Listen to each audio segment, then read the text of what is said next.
So hello guys, आज के session में हम नेशनल एजुकेशन पॉलिसी यानी कि एनईपी 2023 के बारे में डिस्कस करेंगे।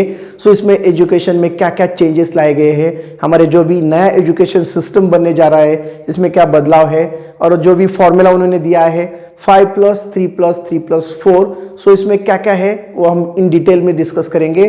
गाइस, तो लास्ट तक वीडियो में बने रहे। चलो स्टार्ट करते हैं हम एनईपी का, हमारा जो भी पॉलिसी है जो हमारे गवर्नमेंट ऑफ इंडिया ने नया एजुकेशन सिस्टम बनाया है, उसके बारे में इन डिटेल में हम स्टडी करने वाले हैं। चलो, तो सबसे इंपॉर्टेंट इन्होंने क्या किया है, जो फॉर्मूला दिया है इन्होंने 5+3+3+4। ओके भाई गाइस, इसमें ये बहुत इंपॉर्टेंट चीज है 5+3+3+4।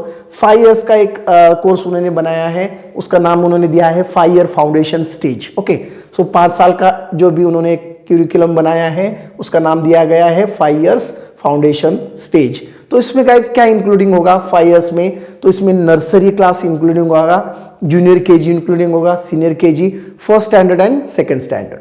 तो ये 5 क्लासेस इसमें इंक्लूडिंग हो गए। जो नर्सरी का क्लास रहेगा ये 4 साल में स्टार्ट होगा। बच्चे अगर 4 साल के हैं तो वो नर्सरी में उनको एडमिशन करवा सकते हैं। उसके बाद जूनियर केजी है वो 5 साल से स्टार्ट होगा, सीनियर केजी 6 साल से होगा, first standard at the age of 7 years वो फर्स्ट स्टैंडर्ड में जाएंगे, और second standard at the age of 8 years. ये होगा आपका 5 इयर्स का क्यूरिकुलम। तो अभी इसमें सबसे इंपॉर्टेंट चीज क्या है, यहाँ पे कोई भी एग्जाम नहीं होने वाली है, सबसे इंपॉर्टेंट चीज है।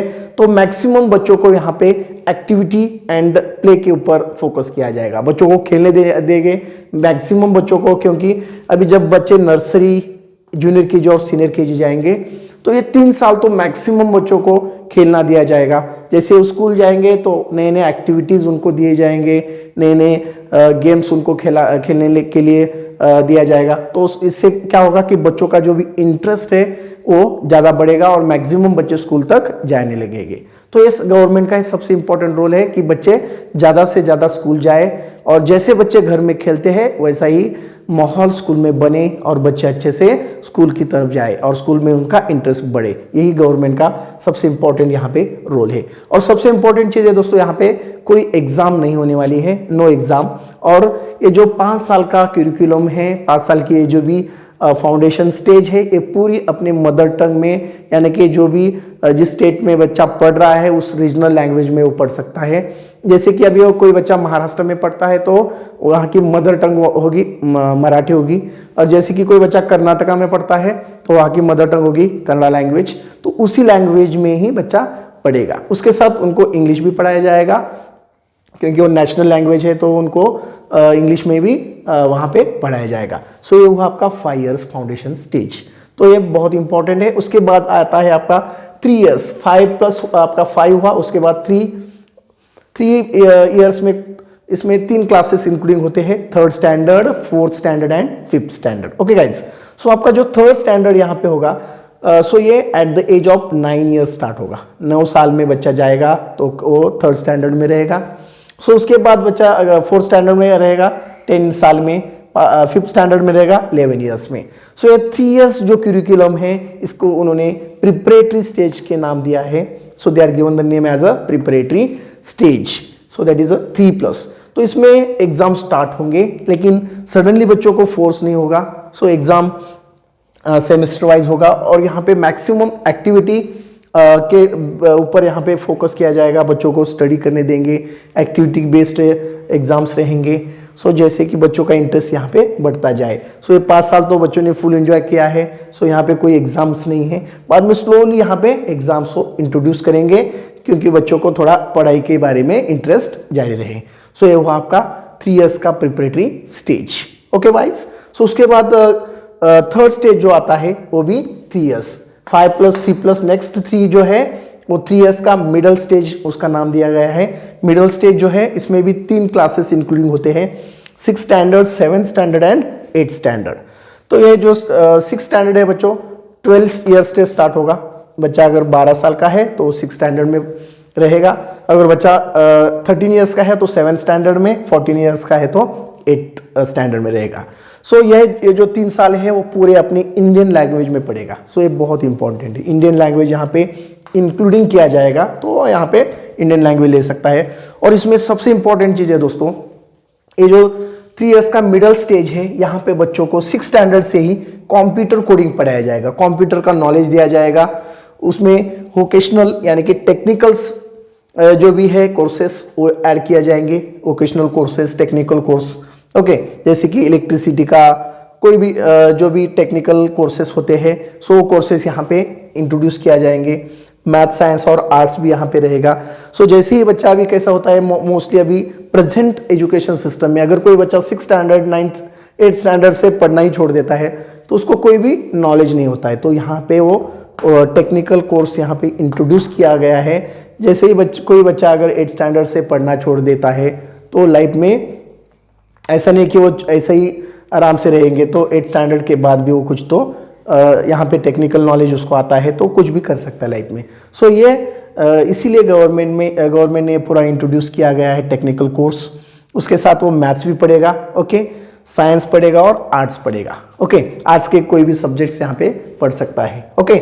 सो ये 3rd ईयर का मिडिल स्टेज जो है, सो ये बहुत इंपॉर्टेंट है, इंडियन लैंग्वेज में पढ़ सकता है इसमें, ओके गाइज। सो उसके बाद जब बच्चा जो नेक्स्ट हमारा फॉर्मूला है, 5 हुआ अभी हमारा, 3 हुआ, नेक्स्ट है 4। सो अभी 4 इयर्स का सेकेंडरी स्टेज आता है। 4 इयर्स का क्या आएगा, ये secondary stage. So secondary stage में देखो फर्स्ट क्या आएगा, इसमें 4 क्लासेस आएंगे, 9th 10th 11th और 12th, 9th 10th 11th 12th।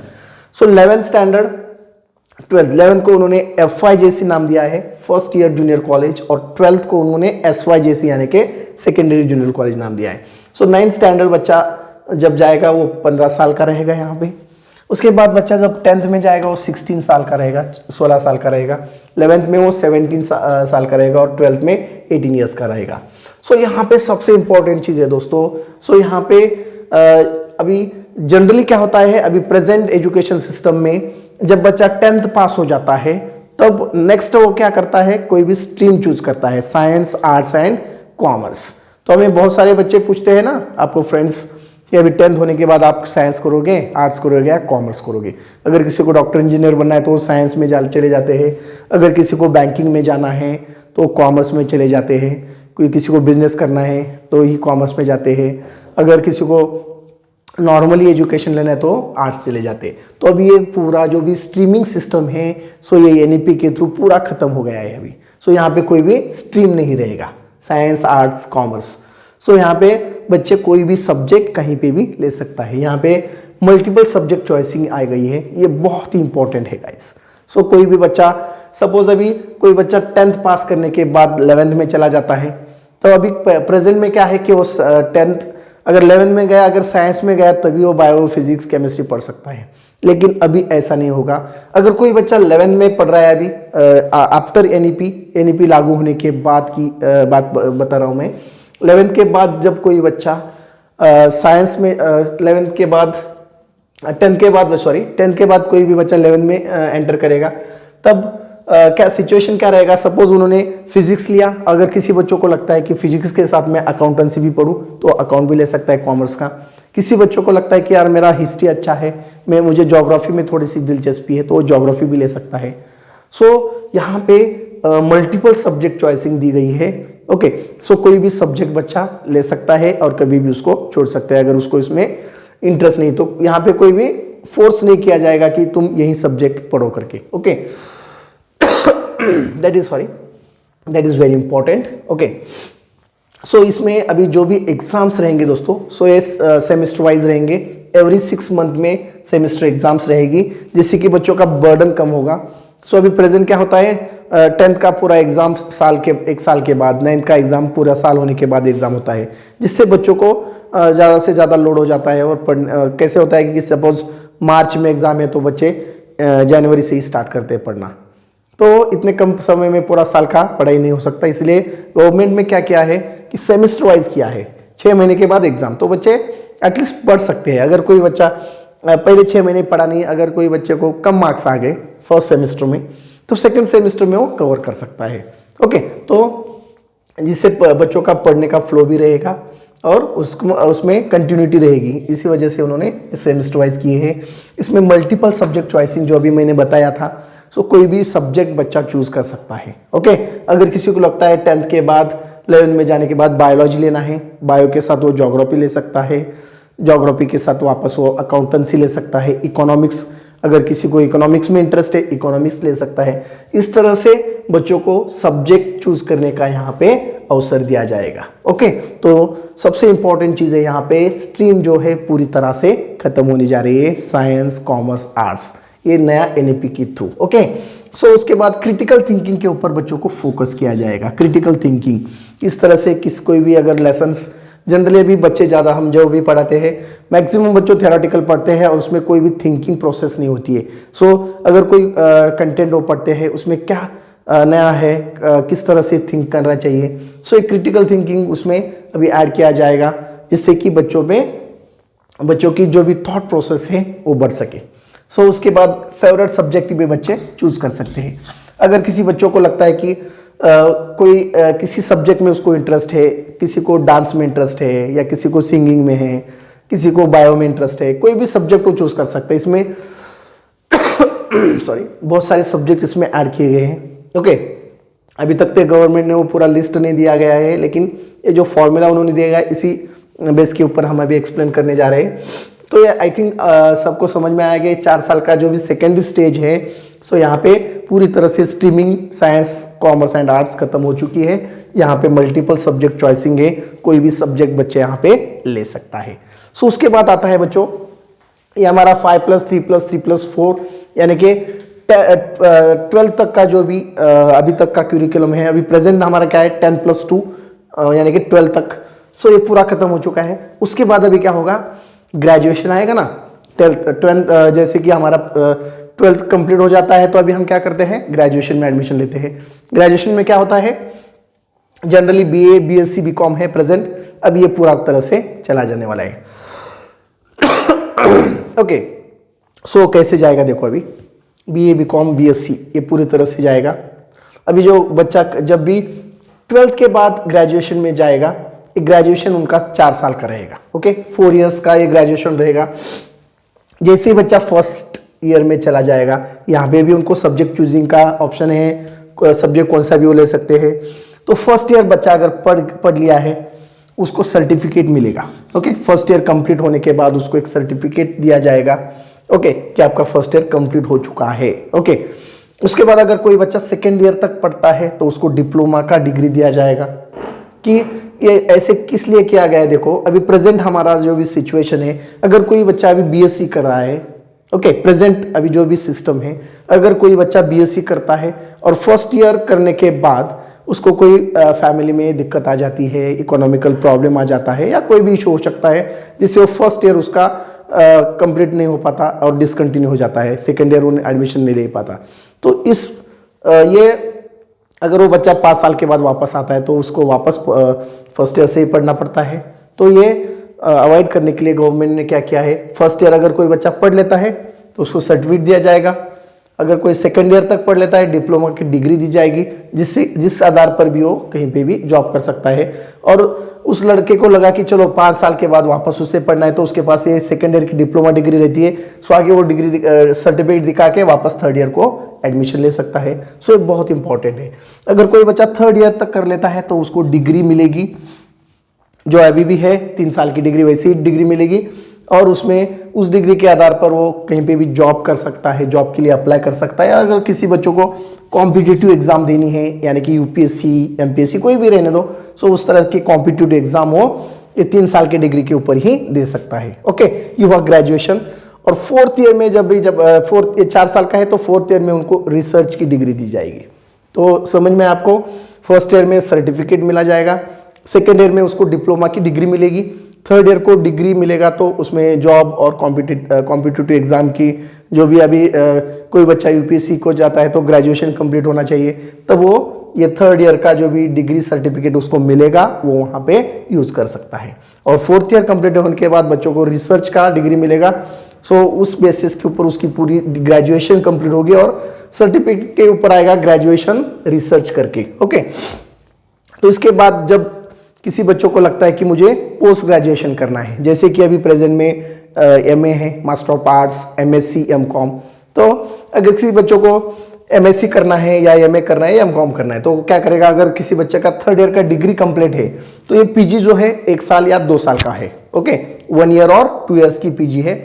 अभी 1 ईयर किसके लिए है और 2 ईयर किसके लिए, वो अच्छे से समझ के लेना है। अभी जिस बच्चे ने 3rd ईयर की डिग्री कंप्लीट कर ली है, यानी कि ग्रेजुएशन 3rd ईयर तक कर रहा है, तो उस बच्चों को अगर लगता है कि चलो मुझे पीजी करना है, तो वो लड़का 2 साल की पीजी कर सकता है। 2 साल उसको देना है, तभी जाके उसको पोस्ट ग्रेजुएशन की डिग्री मिलेगी, एमएससी, एमए, एमकॉम, व्हाटएवर।